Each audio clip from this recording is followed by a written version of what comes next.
Okie dokie. Okay. All righty. Hello, everybody. Thanks for being here. We are glad that you're joining us for our session today. Just a quick introduction. We have Suzanne Hawks, and she will introduce herself. But she is the assistant director for the Health and Sciences and Charlotte programs. She also works with the with class, Wake Forest's class, which is Center for Learning Access and Student Success. So thankful that you're here and take it away. All right. Thanks, Chris. Well, yeah, like Chris said, I'm Suzanne. People often email me and refer to me as Dr. Hawks, which is hysterical because I'm not a doctor, but I love it when people call me Dr. Hawks. So please, no, I'm just totally kidding. Don't call me Dr. Hawks. Um, Call me Suzanne. I've worked in this office for over 8 years now. I'm the assistant director for health sciences and Charlotte programs. And what that means is I coordinate accommodations for students with disabilities, and I'm also an academic coach. I'm based on the Renolda campus, but my priority is actually for students within our School of Medicine programs. But I work with any student in any program, as does many others in my office. So I'm going to plug my office several times throughout this chat here. And I'm going to give you our contact information twice. To give you a little info about me, so this is my little family. I have a 5-year-old son. This is the picture on the right is him in his Peter Pan costume, which is sometimes a Robin Hood costume, depending on the storyline going on in his head. He's totally consumed with costumes and has probably 50 costumes and counting, and wears at least one a day. And then my husband and my husband's Dan, my little boy is Brady. That's our picture on the left. We are a hiking outdoors. My husband's an avid fly fisherman family, so that's one of our outdoor adventures on the left. I like to show this just because I want you to know that I'm a real person and that I'm not perfect. And if you're looking for a presentation for someone who's going to give you a guide on how to be a perfect person, this is not it. And you can go ahead and go now. Or if you want to stick around and just listen to some tips and strategies on how to think through your life, and we can all improve. All of us can improve on anything, but also we're human beings and we're not robots. So this is not a how to be a perfect robot presentation. So I want you to remember that. So again, in our office, the Center for Learning Access and Student Success, aka CLASS, we do two main things: is academic coaching and accommodations for students with disabilities. We also have peer tutoring, but that's for undergrads. So that's not listed here for all of you. But common themes that we work on in academic coaching is time management, testing strategies, reading skills, and the general philosophy is how to study smarter, not harder. If you have a diagnosis that's documented and you have an accommodation need, let us know. Common accommodations are either extended time for tests, low distraction environments for tests. I list clinical accommodations here because I often work with students within the School of Medicine programs. But if you needed like experiential learning type accommodations, that would kind of apply there as well.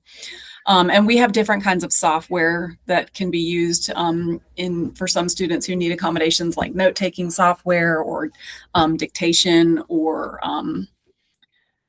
reader software. And so how do you access coaching or accommodations? The best way would probably be to make an appointment and send an email. You can go to class@wfu.edu. You can also go to our website, which is class.wfu.edu, and get info there. Or you can call us, and our phone number will be, I think, on my last slide. But it's 336-758-5929. If anyone wanted to write that down right now. So let's go ahead and get started here. The first slide I want to show here is sort of setting the precedence for how I want you all to be thinking about your time.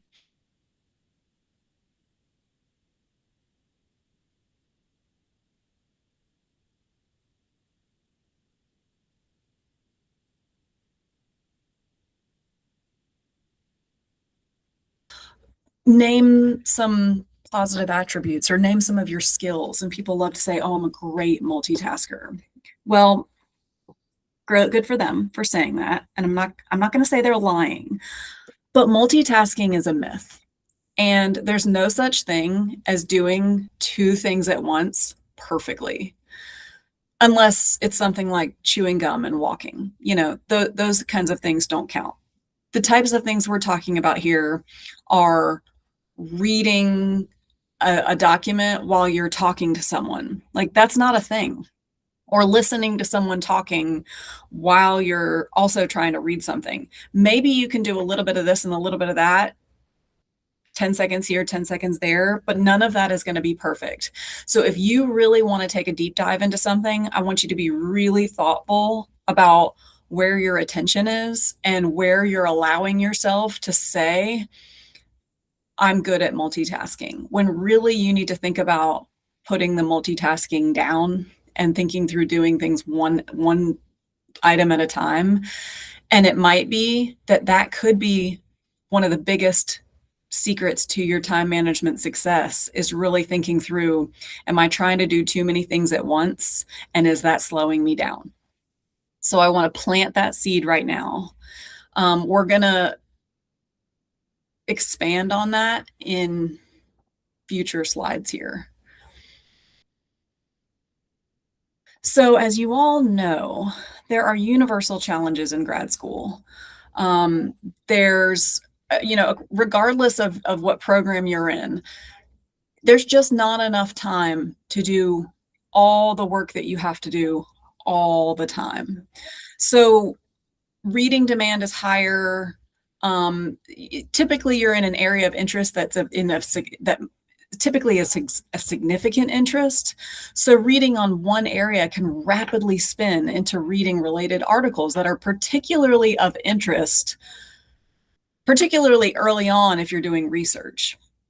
So that's something that, number one, needs to be addressed, is what is your reading and workload, and how can we work together to work through managing your expectations on that? So that's where my first, this could be a game, like write a star or something every time I say, you should make an appointment with our office if this is something that you want to dive into more, because it could be that we need to work on an individualized support system for you to work on all of your reading and your workload and managing all of those expectations. Oftentimes in graduate school, you have competing demands. Sometimes it's families, sometimes it's other jobs. It's just a different world than undergrad. And I don't know how many of you here have ever heard of Parkinson's law, but it's basically, the way I like to say it, if you've ever seen the movie Field of Dreams, it's like when you build it, they will come. It's like when you get a task done, there will be another task. And so that's where it's really important to think through your expectations, your inner drive on what are you completing? Why are you completing it? Why is it important? Is it important to you, or is it important to other people? And if you're like me, I have a terrible habit of saying, once I get through this task, life will be so much easier. And then another task will come along and you're like, oh, this again? So I want you to remember that work expands to the time allotted for it. So when you're planning your time, if you think something's going to take 6 hours, well, maybe it's going to take 6 hours because that's the time that you imagined it would take. But sometimes that isn't super accurate. So let's dive into that a little bit more. So one of the tools that we use in our office is a grid where there's 4 quadrants, but I'm going to show you the first 2 here. And if you'd like to go through this more with your own individualized approach to this, I would be happy to work with you on that, or you can make an appointment with any other person in my office to get your own personalized grid. But the first 2 parts of the grid I want you to think through here are: quadrant 1 would be where you would put urgent and important tasks. So this is where you're going to think through Papers due really, really soon. If you have a test really, really soon, some sort of assignment that you need to turn in really soon or work on and get done quickly. Quadrant 2 is not urgent, but important. So items in quadrant 2 will move into quadrant 1 eventually. So maybe it's not urgent because it's due in 2 weeks. So I wouldn't call something due in 2 weeks urgent. But if it's due in 2 days, that would be urgent. So this can help clarify where you need to start when sometimes one of our problems with time management is prioritizing tasks and knowing where to start and knowing how to kind of demystify the chaos of the weight on our shoulders. And so giving clarity to what's important and what's urgent can sometimes just give us what we need to move through things with ease, I guess is the word I want. So again, you can get a personalized grid if you'd like to make an appointment, or I can email you one. Just send me an email and I'll email you one. And so this, by the way, I forgot to mention, this is the top 10, my top 10 for time management. So number 1 is prioritizing your tasks. And everyone knows that, like, oh, I need to prioritize, but sometimes you need tools to prioritize. Number 2 is the 2-minute rule. So if a task takes less than 2 minutes, do it immediately. Sometimes we're not thinking through how long something takes. And so we just have this building weight on our shoulders of tasks.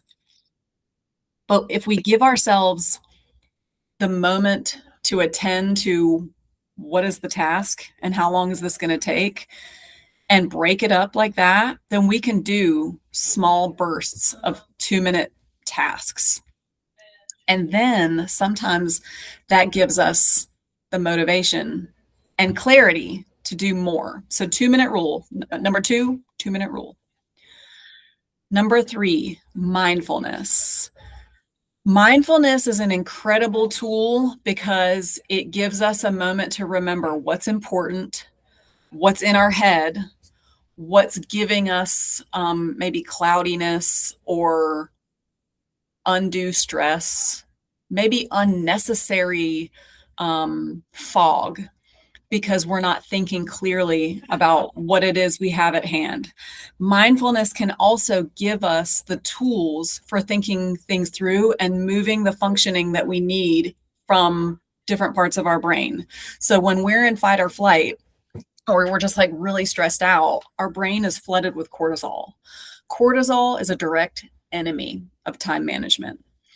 Mindfulness is the antidote to cortisol. So when we really think through where we want our functioning to be in our brain to give us our best ability for time management, we need 2 things. Number 1, the reminder that we can, and maybe even reminders of when we have in the past. And number 2, deep breathing. Because when you send a good quality deep breath signal to your brain, you're telling your brain, I'm safe. Because if there was, let's say, a wild animal chasing you, there's no way you'd be like, hang on a second, lion. So when you do that nice quality deep breath, you send a signal to your brain, oh, there's no lion here. I'm perfectly safe. And that's when your brain can say, oh, I don't need the amygdala right now. I need the prefrontal cortex, which is exactly where all those good executive functioning skills take place. So our prefrontal cortex is where we want the functioning to be in our brain to have good time management. So really thinking through what signals are we sending to our brain and where is the functioning in our brain right now? So if you're in fight or flight, time management's going to take a backseat. Number 4, work on estimating time for specific tasks and learn from your estimates. So We don't always know how long something is going to take. We don't always know how long it's going to take to read something. We don't always know how long it's going to take to absorb something. But the more we practice estimating time, the better we will be at it. And there's reasons for that. One of the reasons is the more you're thinking through how long is this going to take, the more you think through, okay, what could get in my way? If I need to be at a location at 12 o'clock and it takes 15 minutes to walk there, then I know I need to leave by 11:45. And what do I need to do to leave by 11:45? What do I need to have ready? You know, you need to sometimes like really think through things specifically, and you need to be really honest with yourself. Like for me, I am my own worst enemy getting ready in the morning, where I'm like, I can totally get ready in 20 minutes. And it's like, no, I can't. No, I cannot get ready in 20 minutes. Like, stop lying to myself. So that's where, when you work on estimating time, you have to give yourself a really healthy dose of honesty to really think through, where am I lying to myself, or where have I even allowed myself to be you've been successful in the past, and so that reinforces sometimes bad habits, because you're like, well, I mean, I've made it happen, I've made it work, I've done it in the past several times. Like for me, I've pressed snooze 100 times in the past, and I still have a job, and I'm still, I arrive on time, you know, like, how do I make that happen? I've been reinforced. So that's when you need to pause and think through, I need to estimate my time, think through every single thing that leads to estimating time accurately, with giving yourself grace, because again, you're not a robot. So you don't know what you don't know. So for me, I live in Greensboro and I work in Winston-Salem. So I don't know if there's going to be construction on the road most of the time. I don't know if there's going to be an accident. What I do know is what I can control. And so working on estimating time is thinking about what you can control, and really thinking through, what are my tasks? How long do I think they're going to take? And how much time do I have available to me today? This is another item where, if you'd like to have a more specific, let's work on your estimating time skill, we can work on that with you in academic coaching.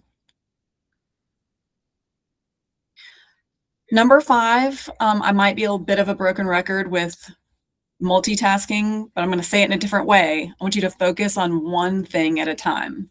This is another reason why estimating time is a skill, because when you estimate your time and you're focusing on estimating one thing at a time, then that's when you really need to be thoughtful about one thing, and how long is one thing going to take, and not how long will it take for me to work on this and this at the same time. That's not what we're doing.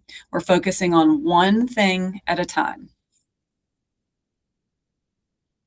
Number 6, don't plan time based on yesterday's energy burst. So what I mean by that is, when you are estimating your time, and let's say today, like for instance, today, I've had 2 cups of coffee and a Diet Coke. So I'm feeling pretty good right now. Like I'm feeling pretty speedy, pretty energetic. Tomorrow may be a different story with my energy level and my caffeine level. So I don't want to plan tomorrow's time based on today's energy burst. Or, to say that differently, I don't want to plan my time today based on an energy burst I had last week, when I was just cruising, moving through stuff, getting things done, check, check, check, feeling really motivated and really efficient and really energetic.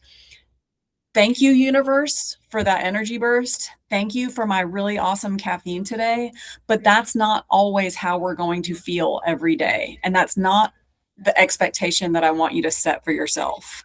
So I want you to remember that when you're estimating time, that we're not estimating time on our best, most motivated, most energy boosted self. We're thankful for those times, but that's not realistic. Number 7, outsmart your brain when you're tempted to procrastinate. There's a whole lot here, And this is when I'm going to, for the seventh time already, I think, plug my office and our academic coaching. Because the first thing I want you to think through when you think about procrastination is, what is the root of your procrastination? What's the avoidance? Like, why, what is the root of why you're avoiding? Is it anxiety? Is it because it's not fun? Is it because you're distracted? Is it because you're tired? Is it because there's just too much and you don't know where to start? You know, the list kind of goes on here. So I want you to outsmart your brain when you're tempted to procrastinate here, because there could be way more powerful signals you can send your brain to overpower the procrastination signal that your brain is currently receiving. It could be that you need to set up your environment in a different way. It could be you need to set up your neural pathways in a different way. And what I mean by that is your habit of thought, like the routine of your thoughts. Those are ways in which we have been reinforced and established to think in a certain pattern. And we can outsmart that, like, honestly, pretty easily. Mindfulness is a really great tool for that, by the way. Evaluate what's giving you energy. I'm going to give you a longer list of energy giving hacks, not the word I want. Forget I said the word hack. Energy giving tips. But what I want you to think through when you're evaluating what's giving you energy is sometimes, and this is again where mindfulness comes into play too, but sometimes we really need to think through, where is my brain right now? Where is my energy level right now? Where am I getting my energy from? And what am I putting my energy into? And I'm going to expand on that in a second. Number 9 is impulse control. And that is another one where I want you to think through what that means for you. For me, it's going immediately to my phone. It's like I'm done with a task and it's like my reward is to tap on my phone. And it's like, there's nothing there on my phone for me to tap at, but it's an impulse that I have. It's a habit. For others, it could be, is it opening another tab to go through a site that you frequently like to peruse, whether it's online shopping or a news site, or other impulses of just, it's essentially routines that you have. And thinking through your impulse control, bringing yourself back to, what do I want? Why am I here? And what am I looking for? Why am I automatically going to that activity? Because is it pleasure I want? Is it relaxation I want? Is it a little tiny hit of dopamine that I want? That's something where, again, sorry for maybe the 9th time here, making an appointment with my office can be really helpful to think through, what is it for you? What's the root? And how can we work through a more reasonable, realistic routine for yourself? It doesn't have to be really rigid. It doesn't have to be really structured. It can be you. It can be you now. We don't need to reinvent the wheel with your success and your strategies. Like I said, everyone can improve in some way, but I don't want to change who you are. And I don't want you to think that you need to completely overhaul your routine.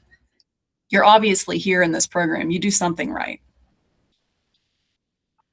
And my number 10 in the top 10 is why I almost threw up when I used the word hack, is stop trying to find hacks.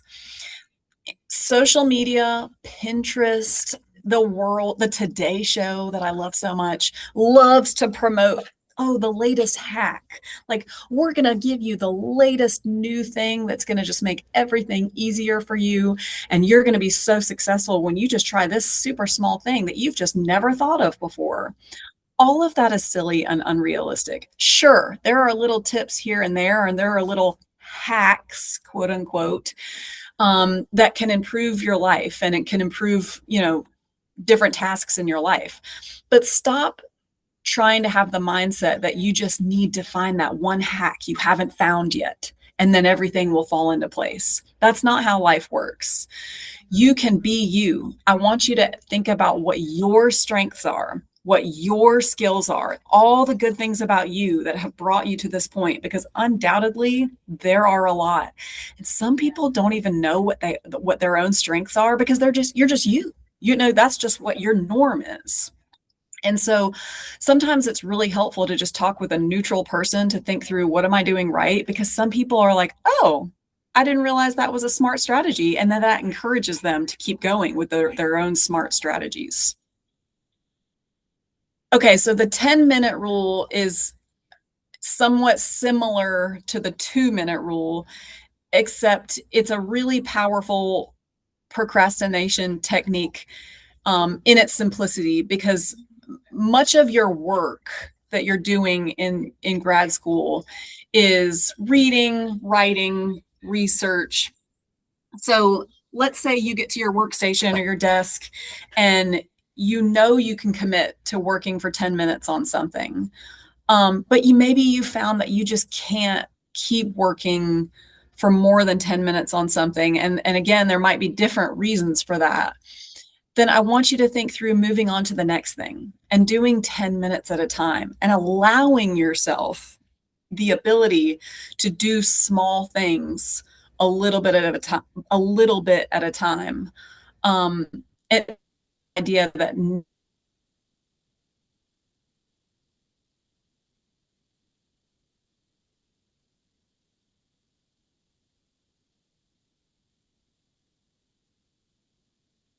difficult for us at different times in our life.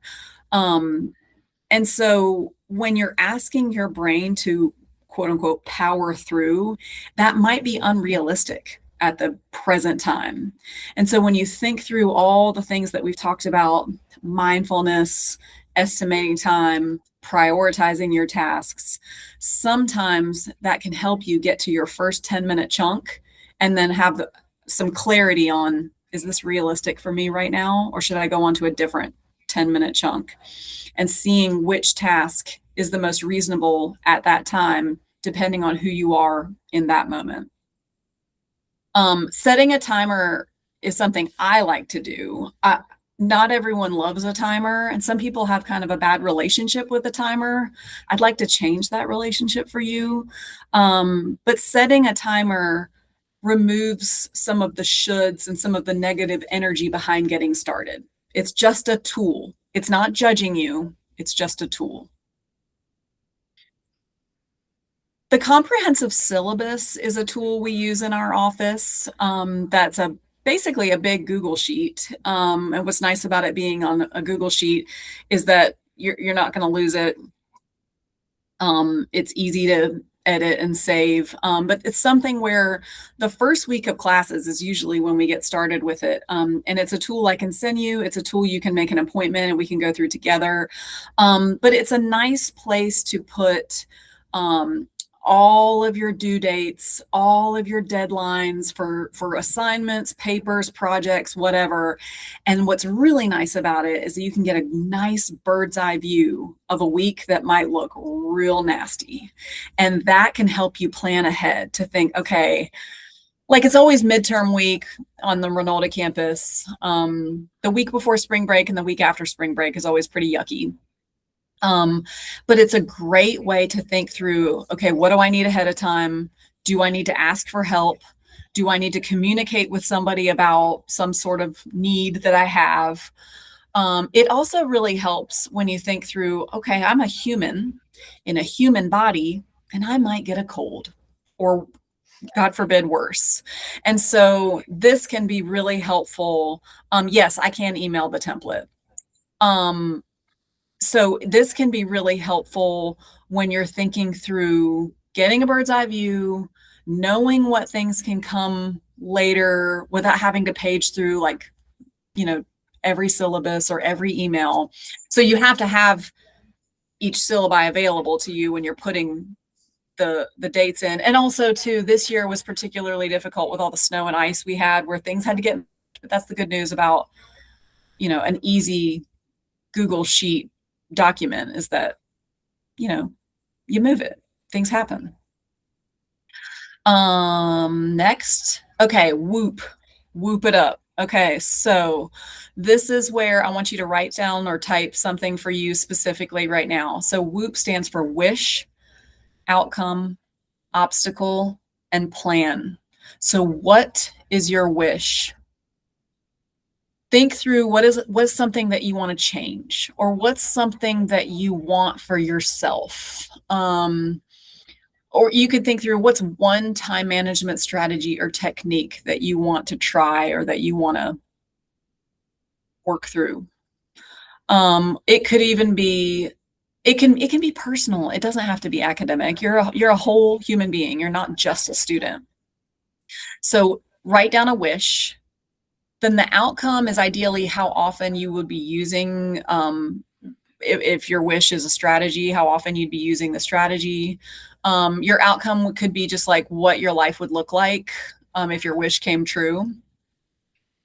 Your obstacle is what might get in the way of this happening. And this is where I want you to think through your obstacles when you're thinking about estimating your time. But when you think about your wishes, what are obstacles that get in the way of making your wishes come true? Sometimes our obstacles are our own mindset, honestly. And sometimes it's, just time. Sometimes it's not thinking through things with enough clarity. So write down your obstacle, and then the plan is an if then statement. So if I'm worried, then I will. Or if I'm hit with an obstacle, then I will. This is another one where working with an academic coach to work specifically on your whoop can be really a powerful tool, because sometimes it brings to light things people have never been able to verbalize before.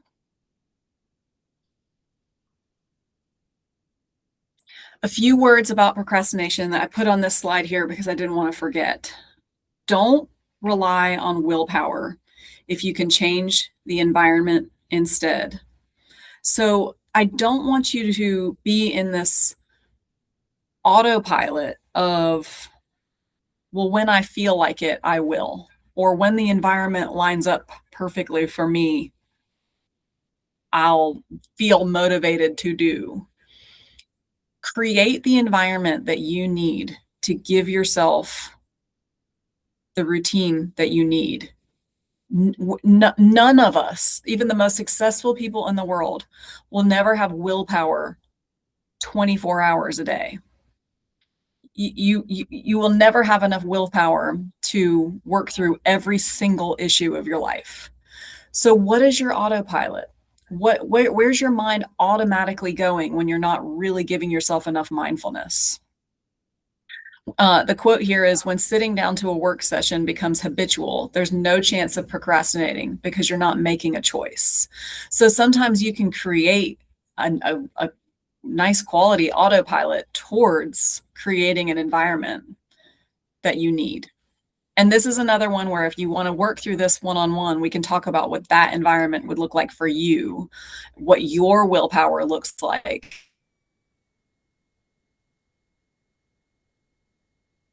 Particularly maybe on a different day.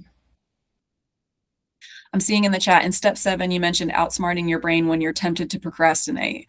How do you do that? So sometimes it's a mindset or a mantra or a thinking. It actually goes well with this slide. Sometimes it's setting yourself up for success with the environment that you need. So when you're thinking through, your brain is tempted to procrastinate, and you're telling yourself, oh, it'll happen eventually. I'll get there. I will. I'll do it later. I'll do it tomorrow. Whatever it is that you keep pushing off. It's because you're waiting for willpower. You're waiting for the environment to just come to you. I don't want your day to be run. I don't want you to be run by your day. I want you to run your day. Did that make sense? I want you to sit down and be ready to go, rather than sitting down and thinking, All right, well, where do I start? Because that's not a recipe for success. So, outsmarting your brain means getting everything lined up for yourself. Where am I going to be? What's my obstacle? Where is my mindset? Do I need a moment of mindfulness? Do I even just simply need to change the functioning in my brain from my amygdala to my prefrontal cortex? Deep breathing, overwhelm causes me to procrastinate. Absolutely. So sometimes we need to think through, why am I overwhelmed? Do I need to just give myself a little moment of hush? You know what I mean? And a lot of people loathe the word mindfulness because they're like, no, I can't shut off my brain. Like I breathe and I sit in stillness and I just let the thoughts rush and rush and rush. Well, I have thoughts on that and we can talk more on that one on one. But sometimes that means you need mindfulness more than ever. You know, it's like don't say you can't because these thoughts won't stop. Maybe that's the number one sign that you need it. I love guided meditations, by the way. I use an app called Insight Timer. Guided meditations are nice because it gives like a nice message to listen to.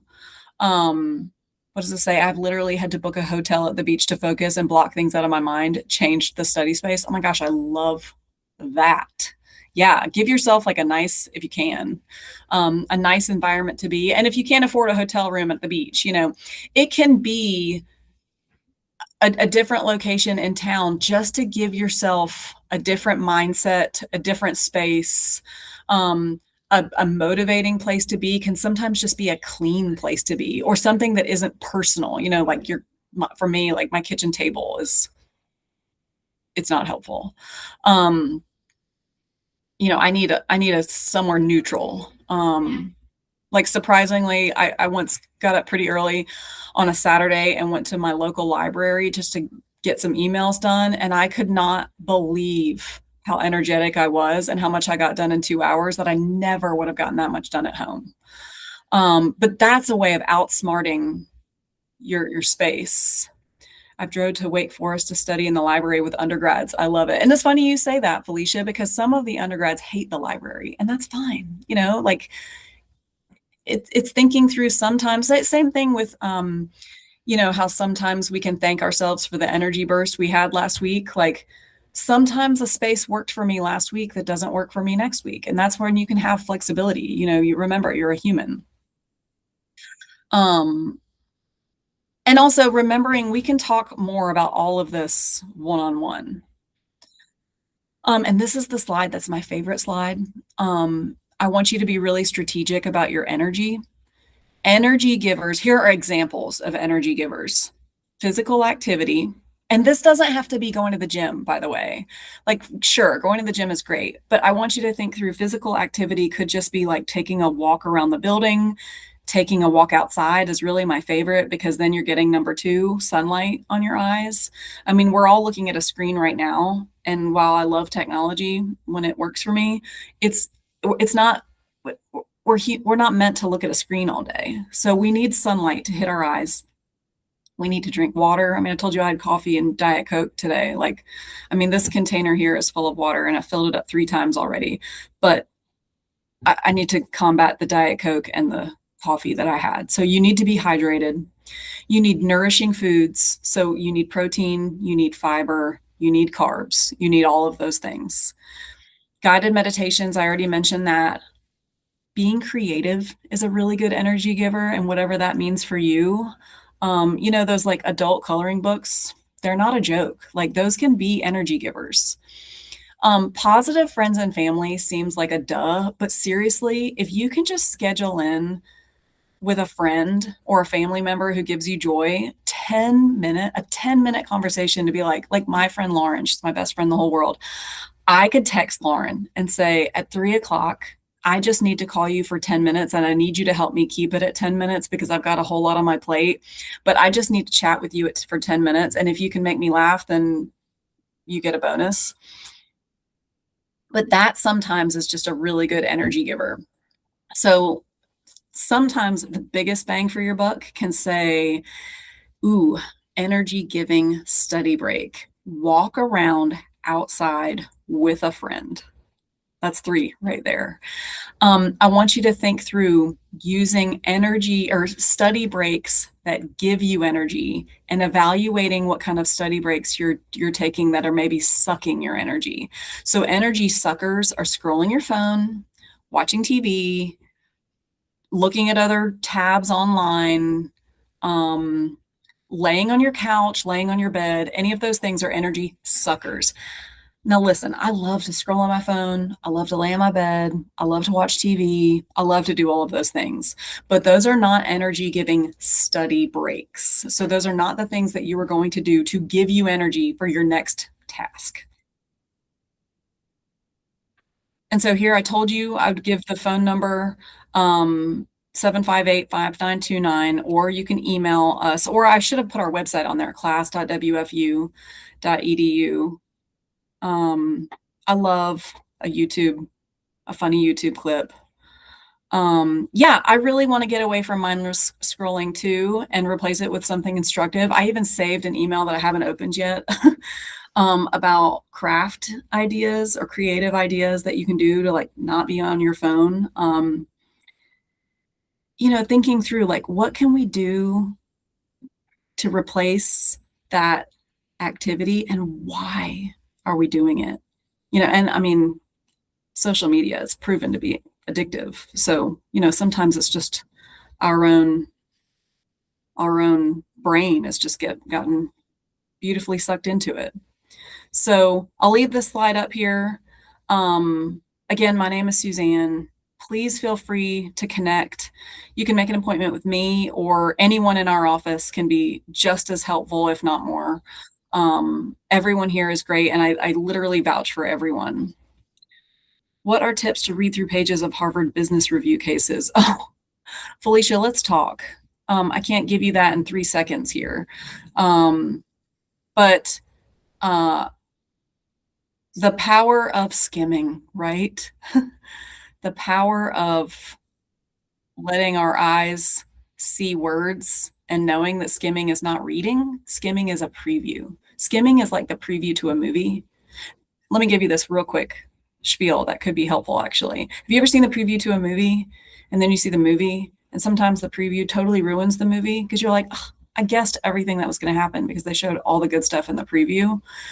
That was set up by design. They wanted you to see the preview and guess and keep you engaged and think, ooh, this is when I bet so-and-so is going to come out because I saw them in the preview. And that your brain got locked into those little details because you saw them in the preview. That's how skimming works. If you're just skimming, the preview isn't watching the movie. Skimming isn't reading the book. It's getting a preview of what is it that I'm about to read or what is it that I'm about to watch so that you can then see little details that maybe stuck out that wouldn't have stuck out before. So if you want some tips on how to skim and make that a powerful way to get ready, that's a great time management tool, actually. I should add that to my next slide, my next presentation. Chris, I'll turn it back to you if you're still around. Thank you so much, everyone, for being here. We'll schedule a time. Oh, great. I look forward to meeting you. All right, Suzanne, I'm going to stop the recording.